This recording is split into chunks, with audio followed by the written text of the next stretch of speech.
She had read the letter so many times that the paper had gone soft along the folds, like cloth worn through at the elbows. Clara Ashworth carried it tucked against her breastbone, not in her traveling bag, not in the brass-bound trunk she had shipped ahead to Fort Hall, but there, pressed flat against her heart, which she would have been the first to admit was not a poetic choice. It was a practical one. The letter was the most valuable thing she owned. It was, in some sense, the only thing she owned that pointed toward a future. The letter was from a man named Caleb Morse. She had never met him. She knew his handwriting the way you know a voice before you know a face. The deliberate capital letters, the way he pressed harder on his pen when he was certain of something, and lighter when he wasn't quite sure. She knew that he had come to the Willamette Valley from Indiana 7 years ago, and that he had built a farmhouse with a porch facing west. She knew that he kept 2 milk cows and had broken 40 acres for wheat, and that he had lost his first wife in childbirth in the winter of 1859. She knew he was 31 years old, that he had a brown dog named Biscuit, and that he wanted, more than anything, he had written this in his 3rd letter and then seemed almost embarrassed by it. He wanted a woman who would work beside him and not be afraid of silence. She knew all of this. She had never once seen his face. Zeewlee O'Quain, Clara had answered the matrimonial advertisement in the spring of 1862, sitting at the kitchen table of the house that no longer felt like hers, the house in Cincinnati where she had grown up and taught school, and nursed her mother through consumption and sat very still at the funeral and gone back the next week to her classroom because there was no other place to go. Her mother had died in November. By January, her father had begun corresponding with a woman from Columbus named Mabel Deems. By March, it was understood they would marry in June. Mabel was not unkind. She was a small, neat woman with opinions about the arrangement of furniture and a habit of calling Clara dear in the particular way that made it sound like a subject being gently closed. There is a loneliness in being made unnecessary in a place you love. It doesn't arrive all at once. It comes in small installments. The suggestion that perhaps your books take up too much of the parlor, the discovery that your chair has been moved slightly, the morning when you realize you are waiting to be told where to sit in a house where you once ran barefoot. Clara recognized the feeling. She filed it away. She answered the advertisement. She was 28 years old. She had brown hair she kept in a practical braid and gray eyes that people sometimes called striking, though she had never been quite sure what they meant by it. She was not, by her own accounting, remarkable. She worked hard. She spoke plainly. She hoped for more than circumstances seemed to warrant. These qualities had served her well in the schoolroom. She was less certain they would serve her anywhere else, but she had answered the advertisement, and Caleb Morse had written back within 3 weeks, and they had exchanged letters through that winter and into spring. Careful, searching letters, more honest than most conversations she had ever had with people she'd known for years. He had asked her things nobody had ever thought to ask her. What she believed about silence, what she was afraid of, what she hoped the land might look like out west. She had told him, she had written things she had not said aloud to any living person. In April, he had asked plainly, "Would you come?" And she had written back, "Yes, I'll come." What she had not written, though she thought it, alone, at that kitchen table in the house that was no longer quite hers, was, "I am afraid of arriving. Not afraid of the trail." She had read the accounts, studied them with a schoolteacher's clear-eyed pragmatism, and she understood the trail's dangers without illusion. Not afraid of the farm, or the work, or the winters Oregon was said to keep. She was afraid of something smaller and more specific. She was afraid that Caleb Morse would look at her, standing in the road with her brass-bound trunk and her sensible boots and her schoolteacher's hands, and that he would see what everyone had always seen, a woman who worked too hard and hoped for too much, a woman who would do, who was perfectly fine, but who had never once in her life made anyone catch their breath. She was afraid he would look at her and change his mind. She boarded the wagon train at Independence, Missouri on the 14th of May, 1862. The grass was new and brilliantly green, and the sky was the particular blue that exists only in early spring before the heat settles in and flattens everything. There were 22 wagons in the company, 4 oxen to each, plus horses and milk cows, and 1 mule that bit the wagon master's hat clean off on the first morning and was considered bad luck from that moment forward. The wagon master's name was Hector Briggs, a broad man from Tennessee who wore the same canvas coat every day regardless of weather and communicated primarily through the duration and volume of his silences. He was respected by most, feared by some, and known to have guided 6 trains to Oregon without losing more than what he called the unavoidable toll of the road. Clara did not meet the scout that first day. She saw him, a man on a dark horse at the edge of the encampment, very still in the way that only a person accustomed to waiting ever sits truly still, but she didn't speak to him, and he didn't seek her out. She learned his name that evening from a woman named Hannah Pryor, who had been on a wagon train once before and seemed to form opinions about everyone within 24 hours of making their acquaintance, an ability she deployed with tremendous confidence and no apparent self-consciousness. "That's Eli Donovan," Hannah said, tilting her head toward where the man from the horse was eating alone at the far edge of the fire circle. "Scout, used to be Army, lost his wife and his baby on a wagon crossing 3 years back. Clara took them both, right at the Platte River, which is, you'll notice, the same route he is walking right now. People say he only took this job because he couldn't figure out what else to do with himself after." Hannah paused. "That's how you can tell a man is broke all the way through. He keeps going back to the thing that broke him." Clara looked across the fire at Eli Donovan.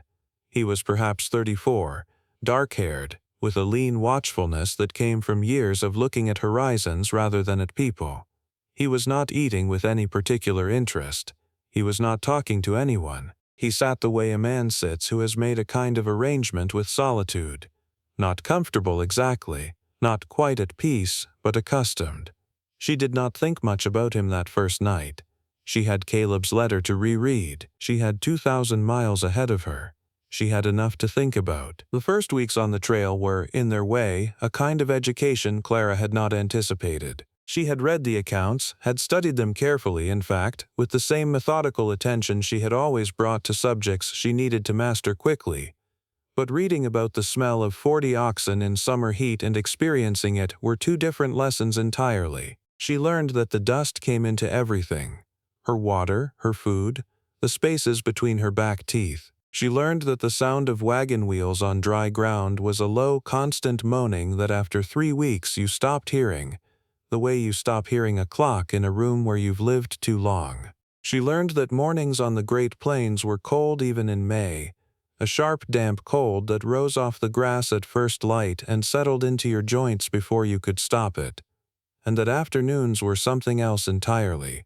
A pressing, merciless heat that turned the horizon into a shimmer and made the distant bluffs look like they were floating just above the earth. She also learned, to her own quiet surprise, that she was not a woman who was easily undone. Some women on the train wept in the first week. Clara did not judge them for it. The weeping was honest, and the trail gave you reasons. But she herself did not weep. She rose at 4 in the morning with the others, made the fire, drove when it was her turn to drive, kept her provisions organized, and her wagon axle greased, and the interior of her canvas house as orderly as the road permitted. She went to sleep each night with Caleb's letter under her pillow and the enormous sound of the prairie all around her, which was not the peaceful sound she had expected. It was vast. It was a silence with a texture and a weight to it, pressing against the canvas walls of the wagon as though something very patient was waiting just outside. In it you could hear, with particular clarity, how small you were. She found, to her own quiet surprise, that she did not mind. She had been on the trail 19 days when she spoke to Eli Donovan for the first time. It was at a ford of the Platte River, not the famous South Fork crossing, but an earlier, shallower section that gave the impression of being manageable right up until it wasn't. Clara's wagon crossed without trouble, but the wagon behind hers, driven by a family named Sutter, lurched sideways when the lead ox balked, and the team went into the water in a panicked confusion of hooves and harness. Clara watched from the far bank as 3 men went in after them. One of those 3 men was Eli. He went into the river without hesitation, without removing his coat or his boots, and he stayed in that water for the better part of an hour, working his way around the oxen, speaking to them in that low register men use with frightened animals, which is not so different from the voice used for frightened children, until the wagon was righted and the team was coaxed to shore. When he came out at last, the river had had its full say. He was soaked through from boots to collar, his dark hair plastered flat, each step releasing water from some new place in his clothing. Clara had a fire going on the far bank by the time he came back through the camp. She had done it without thinking about him in particular. She always had a fire going before the others did. It was simply her way, but he walked toward it in the manner of a man who doesn't fully intend to go somewhere, but whose body makes the decision independent of his mind. The way you walk toward warmth when you have forgotten warmth was an option. "Sit," Clara said. He sat. She handed him a cup of coffee from the pot she kept always on the coals, and he took it with both hands, those cold, river-wet hands, and drank without speaking for a long stretch. "The Sutters," she said, "all fine. Lost a sack of cornmeal and a butter churn." He looked at the steam rising from the cup. Could have been worse. Could have been much worse. Yes, the fire crackled. The prairie stretched out behind them in every direction, that enormous sameness. Somewhere in the camp a child was calling for someone. "You were a long time in that water," she said. "Long enough. Does it bother you?" "Rivers." He looked at her then. A quick, precise look, the kind that took full inventory. And she understood that Hannah Pryor's account had been accurate and that she had perhaps said something she ought not to have. But he didn't stand or look away. "Not the way it used to," he said, which was not precisely an answer, but was not nothing. He drank the rest of the coffee and handed the cup back with a nod that was not quite a thank you but carried the same meaning. Then he stood and walked back toward where his horse was picketed at the edge of camp. Clara watched him go and thought, without particularly intending to think it, the way you notice a thing before you decide to notice it, that he walked like a man who was always prepared to leave. She reread Caleb's letter that night. She traced the deliberate capital letters with one finger. She held the familiar words carefully, like a map to somewhere she had not yet seen. The country changed around Chimney Rock, and it changed dramatically. The plains, which had seemed genuinely endless, which had in fact been genuinely endless, gave way to something more broken and strange. Sandstone formations rising from the grass like the ruins of a very ancient city, cut and shaped by centuries of wind into silhouettes that seemed almost deliberate, almost architectural. Chimney Rock itself rose nearly 500 feet above the valley floor at approximately mile 590, a spire of reddish stone against a brilliant blue sky, and every person in the company stopped and stared at it and said some variation of the same thing, which was that it didn't look real. Clara looked at it and thought, "I will remember this." She thought that about the things she wanted to keep. She and Eli had fallen into something by then. Not friendship exactly, though she would have said friendship if anyone had asked. It was a comfortable proximity, a habit of appearing near one another without explanation. They had spoken about trail conditions, about the terrain ahead, about the Suter family's troublesome ox and its inconvenient opinions about river crossings. He answered questions directly, without softening the facts, which she respected. She had the sense that he found her competent. Not in the diminished way some men find women competent, remarking on it with the particular surprise of someone who expected less, but in the plain way you recognize a person who keeps their head and has good judgment about practical matters. He had not asked her yet why she was making the journey alone.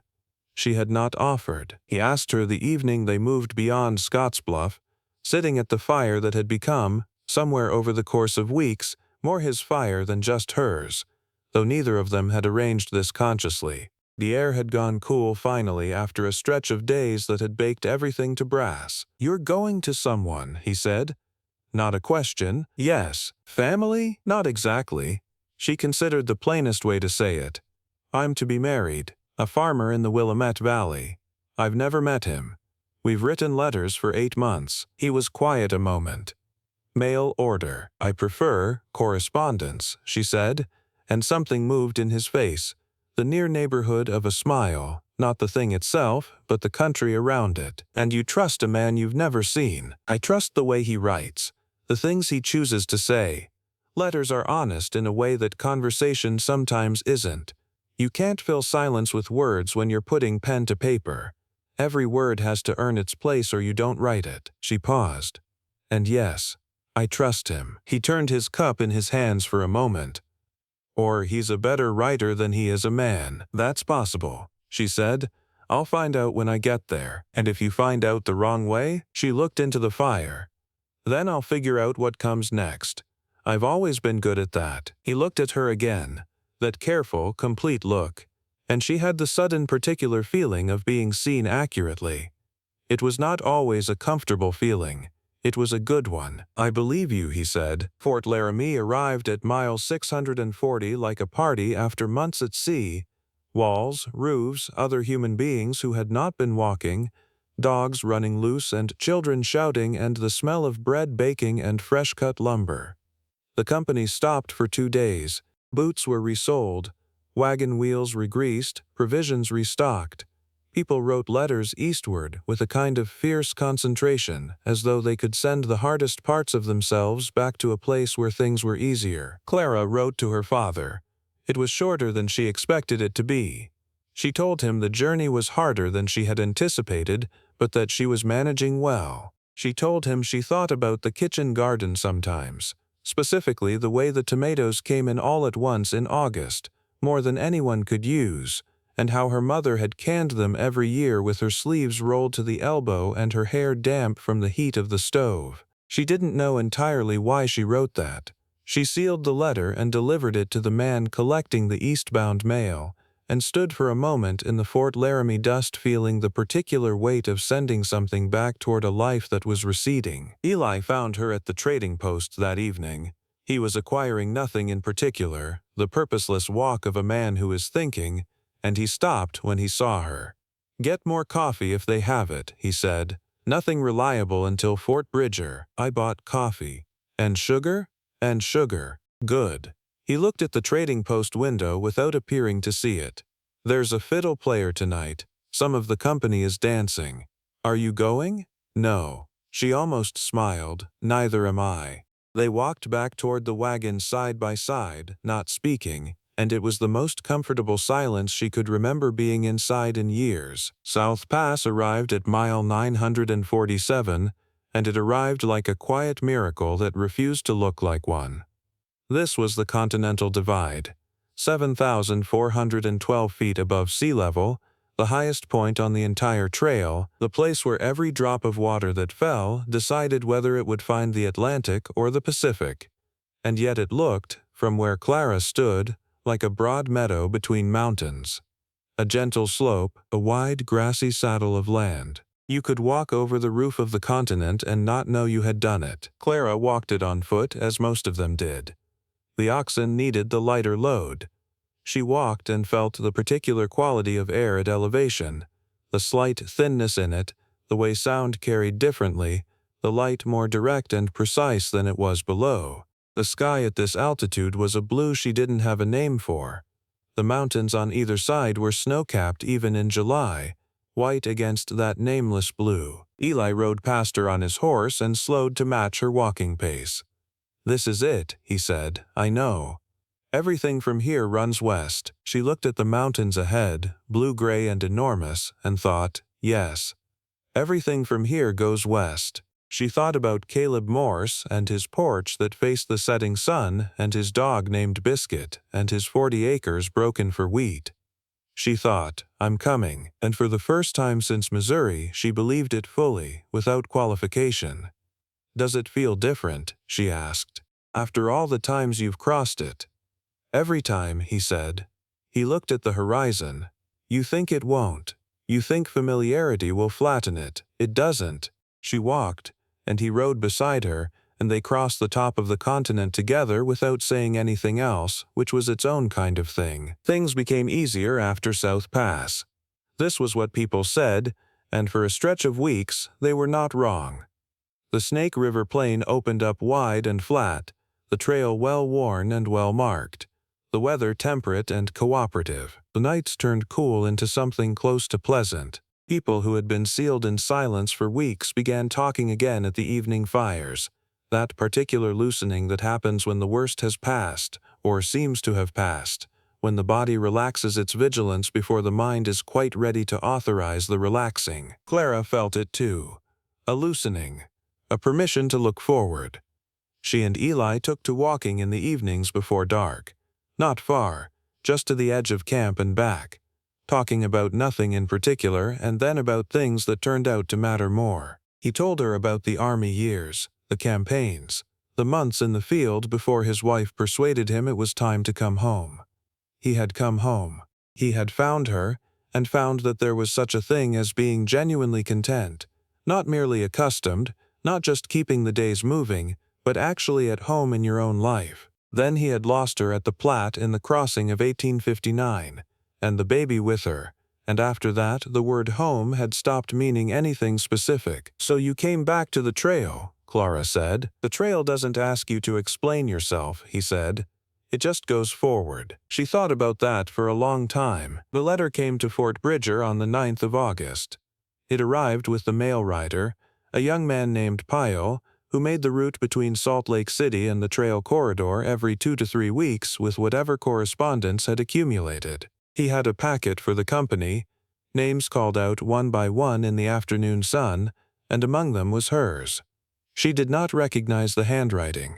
It was not Caleb's. She opened it standing in the afternoon light, and she read it once, straight through, and then she folded it with careful hands and put it in her pocket and went back to unloading the water barrels from the rear of the wagon because the water barrels still needed to come down, and there was nothing that could be done about a letter until the barrels were dealt with. The letter was from a woman named Alice Merriman. She described herself as a neighbor of Caleb Morse, a woman who had lived the next valley over for going on 5 years. She had written, she said, because she was not certain anyone else would, and she thought Clara deserved to know before she came all this way. Caleb had suffered an accident in March, a broken leg, badly set initially, though a doctor in the valley had since corrected it. He was recovered, or mostly. But during his recovery he had been cared for and kept company by a widow woman in the valley, a Mrs. Charlotte Preston, who had lost her husband to fever the previous autumn. And Caleb and Mrs. Preston had grown close. The letter said very close, with the second word underscored in a way that left no ambiguity about its meaning. "He is a good man," Alice Merriman wrote. "He doesn't know how to write this to you himself. I thought you should know. I am sorry to be the one. I hope you have people around you wherever you are." Clara stood in the Fort Bridger afternoon with the water barrels and the dust and the sounds of the camp all around her, and thought, with the same careful clarity she had always applied to hard things, about what was true and what was available to her. What was true, Caleb Morse had fallen in love with someone else while she walked toward him. What was available to her? Nothing to the east. Cincinnati was Mabel Deems's house now. The classroom had been filled. She had spent what she had on the wagon company fee and the brass-bound trunk, and 8 months of hope she had turned into a kind of architecture. What was also true? She was Clara Ashworth, and she had always been good at figuring out what came next. She put the letter in her pocket. She kept going. She did not tell anyone. Not Hannah Pryor, who would have told everyone by morning. Not Hector Briggs. Not Eli. She thought about telling Eli. Then she didn't. Not yet. The Blue Mountains of Oregon arrived in September, and they were nothing like the plains. The plains had been hard in the particular way of exposure, all that sky, all that openness, nowhere to hide from the sun or the wind or the unoccupied stretches of yourself that appeared when there was nothing else to look at. The Blue Mountains were hard differently. They were hard in the way of resistance. The trail climbed through dense forest on grades that had no interest in being reasonable, fir and larch and pine so tall the canopy closed overhead and the light came through in fragments, the ground beneath made treacherous by tree roots and loose stone, the wagon wheels fighting for purchase on every pitch. At the steepest sections, every animal was needed, and still the wagons required hands at the wheels. Women walked, children walked. Men walked, and pushed, and came back and pushed again. Clara walked every step of the Blue Mountains. Her boots wore through at the right heel somewhere on the second day, and she wrapped the heel in oilcloth and kept walking. Her shoulders ached from the wheel pushing. Her hands developed new calluses on top of old ones. She said almost nothing for 4 days, because there was nothing that needed saying that the effort of the mountain could not say more efficiently. On the 4th night, they camped in a clearing where the forest opened just enough to let in a strip of stars. The air smelled of resin and wood smoke and the particular cold that comes off mountain streams at night, a cold that has weight, that presses in close, that makes the fire the most important thing in the world. Clara's fire was going, and the camp had settled into its familiar quietness when Eli came and sat down without asking, as he no longer asked, and she was glad of it. She looked at him in the firelight. This man who came back every season to the thing that had broken him, who showed up at fires that weren't his, who had told her he believed she was one of those people who moved on something internal rather than external, some refusal that lived deeper than circumstance. And she decided that whatever came next, she was going to tell him the truth. "I got a letter at Fort Bridger," she said. He looked at her. "From a neighbor of Caleb Morse's, a woman named Alice Merriman." She said it plainly, the way you say a true thing that you have already made your peace with. "While I've been walking toward him, he's fallen in love with someone else." The fire worked its way through a knot in the wood. The night pressed in around the clearing. Somewhere in the dark above them, a branch shifted under the weight of some unseen animal. "How long have you known?" he said. "Since Fort Bridger." "That's 3 weeks." "Yes." She looked at the fire. "I didn't know what to do with it except keep going, and I didn't have anywhere to go back to." He was quiet for a long time. She had learned his different silences by now. This one was the kind where he was choosing words with particular care, examining each one before setting it down. "What will you do when you get there?" he asked. "I don't know exactly.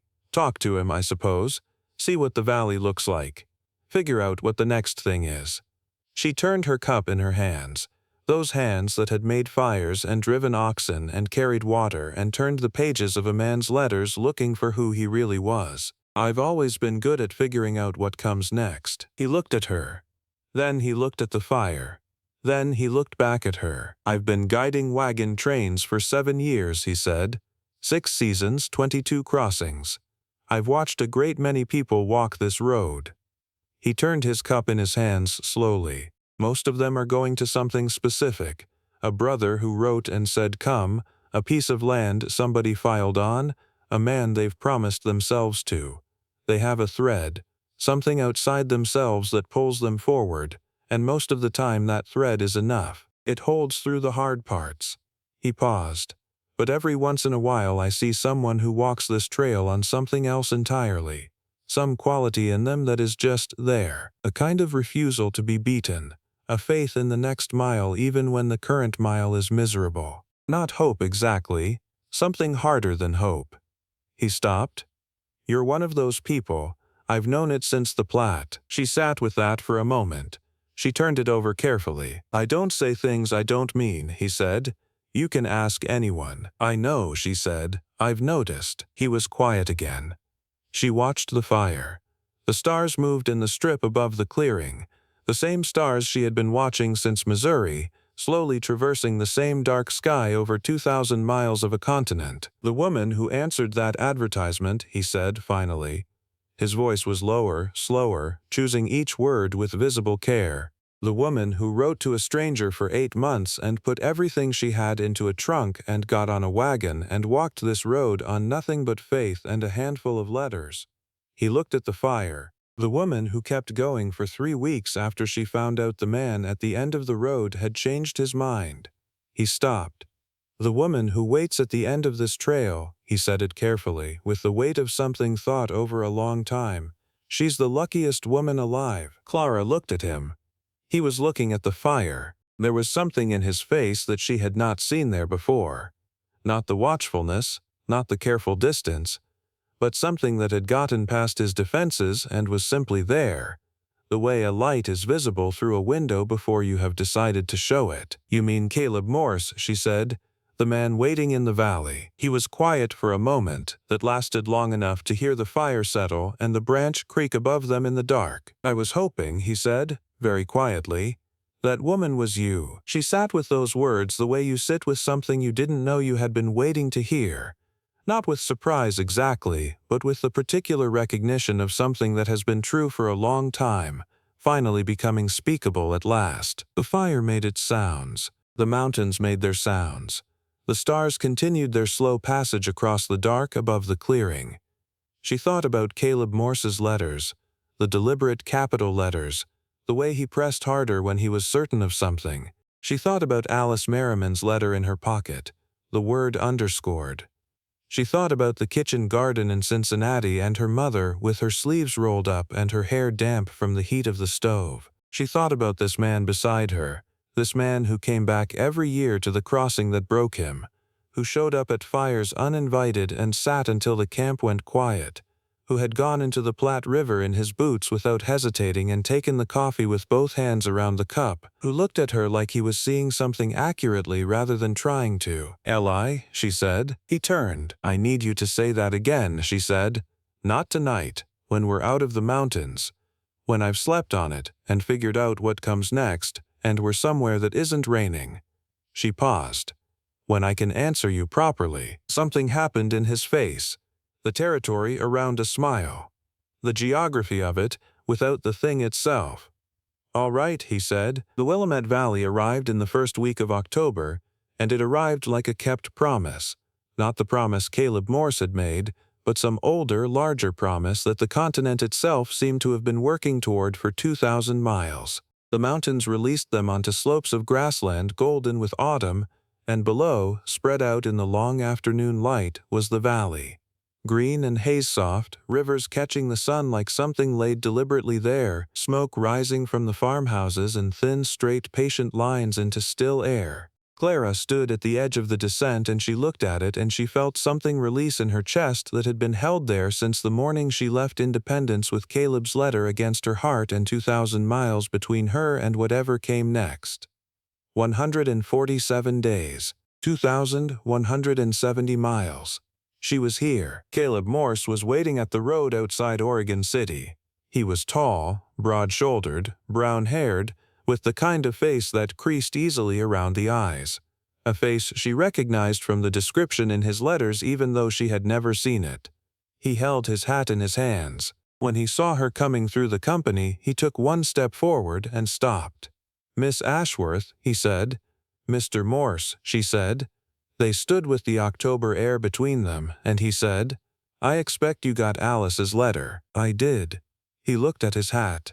"I am a sorry man, Miss Ashworth. You would have every right to think whatever you wished of me." "Are you happy?" she said. He looked up, surprised by the question, as though happiness was not the territory he had expected to find himself in just now. Then, carefully, "I believe I am."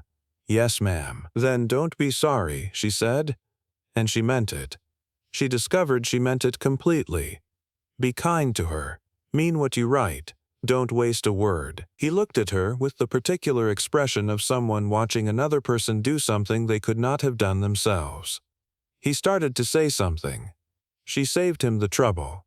"Good luck, Mr. Morse," she said. She found Eli at the far end of the encampment, where the wagons had been unhitched and the oxen turned loose on grass that was green even in October, even here, even at the end of everything. He was doing something practical with a length of harness. He was always doing something practical. And he didn't look up until she stopped a few feet away. "That was quick," he said. "It was simple." He looked at her. "And he's happy, she makes him happy." She put her hands in her pockets.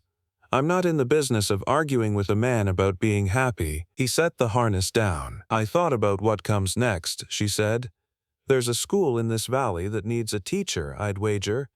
There's probably a boarding house that takes in women who arrive with a brass-bound trunk and no plan." She looked at the valley, the haze-soft green of it, the smoke from the farmhouses, the mountains behind them already becoming the past, already becoming the story of how they had gotten here. "I'm good at making myself useful in new places." He was looking at her steadily. "And I thought," she said, That you promised to say something again. When we weren't in the mountains. When I'd had a chance to sleep." She paused. "I've slept." He was quiet a moment. That particular quiet of his, the one that meant choosing carefully. "Clara," he said, "yes. I'm not going back east right away." "No? I thought there might be a reason to stay." She reached into the pocket of her traveling dress and took out Caleb Morse's letter. She held it for a moment, 8 months of handling in every crease of it, every fold gone soft as old cloth, worn through at the corners where she had opened and closed it more times than she could count. She looked at it. 2,000 miles this letter had traveled with her. Against her heart, under her pillow, through the Platte River mud and the South Pass altitude and the Blue Mountain rain. She walked to the fire that was going at the nearest wagon, and she dropped the letter in. It caught quickly, the worn paper going from white to orange to black and then to nothing in the space of a breath. She watched until it was gone. She turned back to Eli. He was still looking at her in that careful, complete way of his. And something in his face did the thing it had been almost doing for weeks. The quiet neighborhood of a smile finally becoming the thing itself, not large, not theatrical, just there, real and specific to him. "I think I'll stay," she said. The valley went on about its October business around them. A child's voice somewhere in the wagons, the oxen finding their grass, the smoke rising from the farmhouses in thin straight lines into the still and brilliant air. The mountains they had come through stood blue and enormous at their backs, already past, already memory, already the answer to the question of how they had arrived at exactly here. She had figured out what came next. She had always been good at that.